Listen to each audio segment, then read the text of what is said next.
I want to talk to you about the days where you wake up, maybe you look at your headshot, and you feel an overwhelming sense of nausea. The days where you scroll through IMDb, you see someone you took a class with booking a series regular role, and a very loud, very dark voice in your head says, "You are entirely delusional. You're not good enough. You are a fraud. Everyone's going to find out."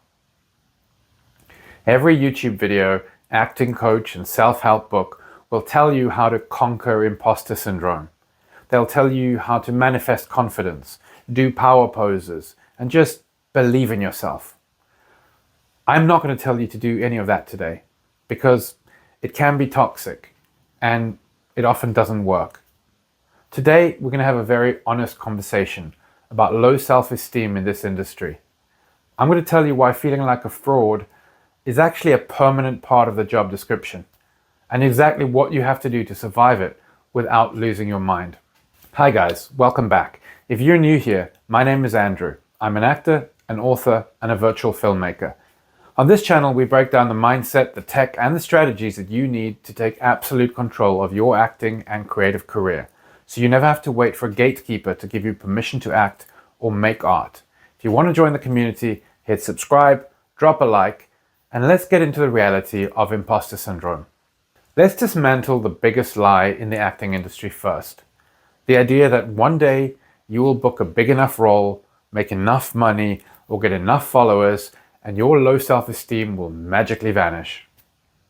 It won't. You cannot outact your own brain.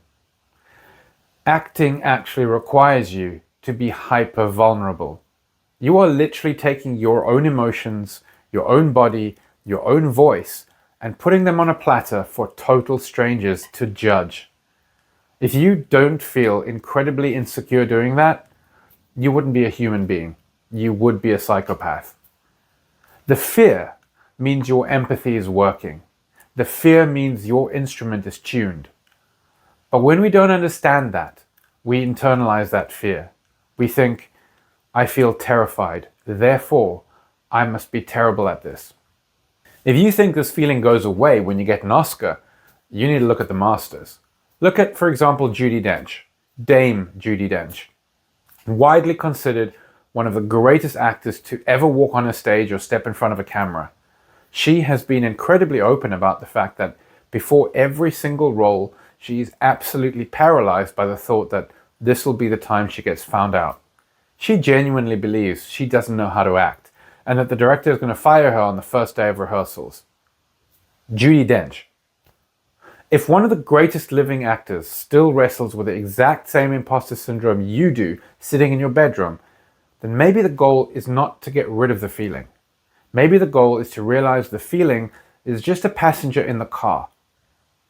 It can sit in the back seat and it can complain about the route, but you do not let it touch the steering wheel. So why does it hit us so hard? Why do actors get so depressed?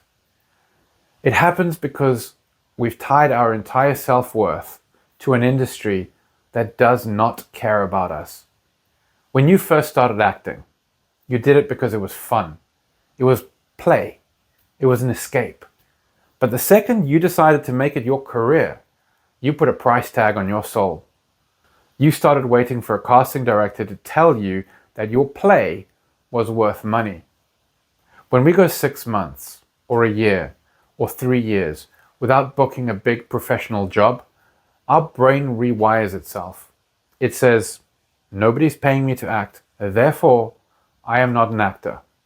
Therefore, I am worthless. We let the business of acting suffocate the art of acting. And when the art dies, that's when the depression sets in. I want to be completely transparent with you. I have been in that exact dark place. I know what it feels like to hit the wall, to feel so creatively starved and so rejected by the industry that getting out of bed feels like moving through wet concrete. I still get depressed. I still have days where the low self-esteem is so loud I can't hear anything else. A while ago, when I was really deep in that rut, I realized I hadn't actually acted in months because I was waiting for an audition to permit me to do it. I was miserable. So I took a very unglamorous step. I joined a local improv group. Not a high-level industry showcase improv troupe in New York or London, just a local group. And let me tell you, stepping into that room terrified me. My ego was screaming at me, "You are a professional. What are you doing here?" But the second we started playing, everything changed. There were no agents, there were no casting directors, there was no money on the line.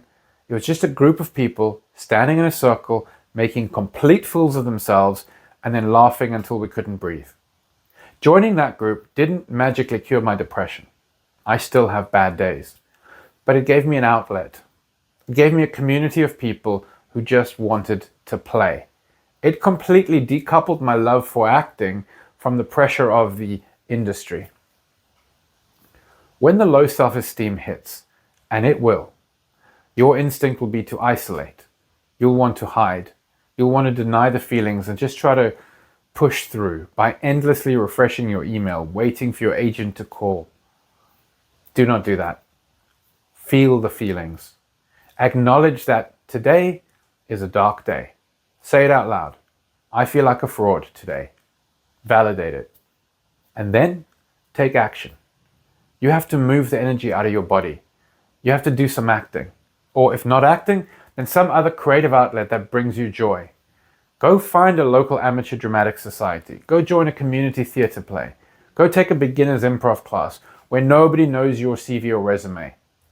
There is a bizarre stigma in our industry against Amdram or community theatre, as if doing it makes you less of a professional. That is just ego talking. Acting for the pure joy of acting is the most noble, healing thing you can do for your craft. You need an outlet where you have total permission to suck, but also to just have fun. Now, if you can't find a local group, build the outlet yourself. This is the deeper psychological reason why I built the Unbound Actor system and the Unlimited Reels course. Yes, virtual production gets you great demo reel footage, but more importantly, it gives you a creative place to play. When I feel down, I can turn on my lights, generate a crazy sci-fi background, and just act for an hour. Nobody ever has to see it. It's just for me. It's pure play. It's the exact same reason I pour my heart into writing my novel, Riftcaster. Writing is an entirely different world where the acting industry can't touch me. I'm in total control of the characters, the magic, and the outcome. You must have creative outlets that the industry cannot take away from you. If you are watching this right now and you feel like you aren't good enough, you're in good company. Judi Dench feels it. I feel it. Every actor you admire feels it. It means you care. It means you're an artist. Don't let the business steal your joy. Go find a place to play this week. Go read a script with a friend. Go do some improv. Or go shoot a ridiculous, over-the-top scene in your bedroom just because you can. If you want to learn how to build those cinematic scenes for yourself, the Unlimited Reels Masterclass link is in the description. And if you want to escape into a different world for a while, you can read the first 5 chapters of Riftcaster for free down there in the link as well. Be kind to yourself today. The industry is hard enough. Don't do its job for it. Keep playing, and I'll see you in the next one.